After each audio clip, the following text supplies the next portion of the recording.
আসতে কোনো অসুবিধা হয়নি তো? না না, কোনো অসুবিধা হয়নি। এই আমরা কটায় বেরোলাম যেন? এই তো ঘন্টাখানেক ও, আপনারা এসে গেছেন? ও আরে বসুন বসুন বসুন বসুন বসুন।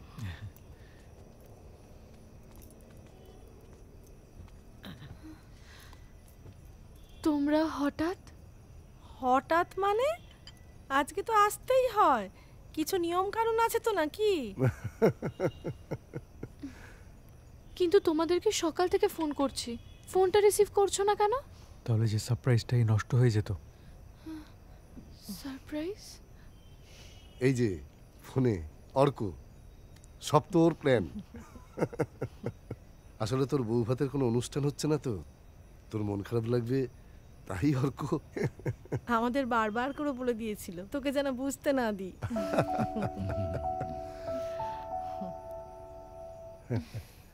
আপনারা গুরুদেবের কাছে গেছিলেন শুনলাম। হ্যাঁ, গিয়েছিলাম তো গুরুদেবের কাছে। খুব ভালো কাটলো আজকের দিনটা জানেন। আর আজ আমি নিশ্চিন্ত হলাম একদম। আপনাদের মেয়েকে গুরুদেব অনেক আশীর্বাদ করেছেন। বলো বলো।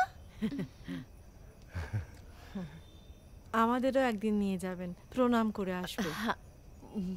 নিয়ে যাও ওনাদের তোমার ঘরে। সেই কবে এসেছিলেন পাকা কথা বলতে। যাও তোমার সংসার দেখাও গে, নতুন সংসার। যা মা এসো, বাবা এসো।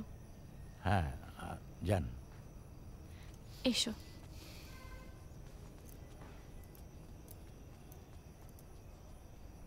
এই দিলীপ, খাওয়ার দাওয়ারের কি ব্যবস্থা হয়েছে? আমি বেরিয়ে। তুই আবার নিচে নেমে এলি কেন? আরে এগুলো তুই তুলছিস কেন? দিলীপ আছে, দিলীপ নিয়ে যাবে। তুই যা উপরে যা। যা না কেন? আমি ঘরের মধ্যে বসে থাকবো কেন সব সময়? আর ওই বা কাজ করবে কেন? আস্তে আস্তে না। আর চা দেবেই বা কেন যেখানে বাইরে থেকে লোক এসছে? কি আমার কোনো মান সম্মান নেই? হ্যাঁ, পাগল মেয়ের জামাই বলে না কি ও চাকর হয়ে থাকবে? না তুমি চুপ করো। কিছু বলতে পারো না তুমি? আমি চুপ করবো না।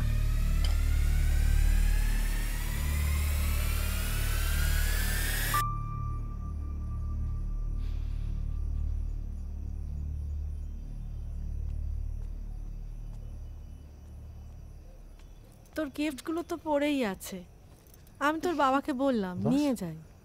তোর বাবা বলল না, তুই ও বাড়ি গিয়ে দেখে শুনে নিয়ে আসবি। আমাদের মনটা একটু খারাপ হয়ে আছে, তোর বাবাও খুঁতখুত করছে। আমি এত তাড়াহুড়ো করে জোর করে বিয়েটা দিলাম, আমারও যেন কেমন লাগছে। এ আবার কেমন কথা, বিয়েতে কেউ নেই, বউ ভাত হবে না।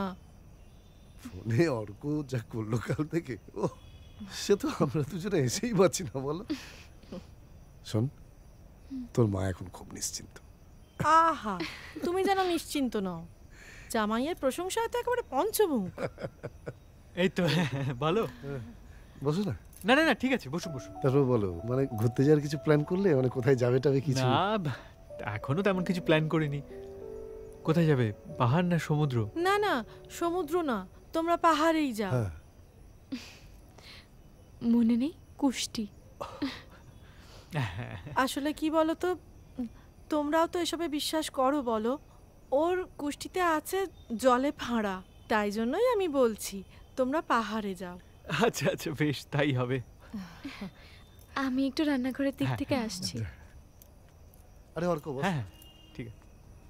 কিছু কিছু জিনিস তো বিশ্বাস করতেই পারো। সেই তো বটে।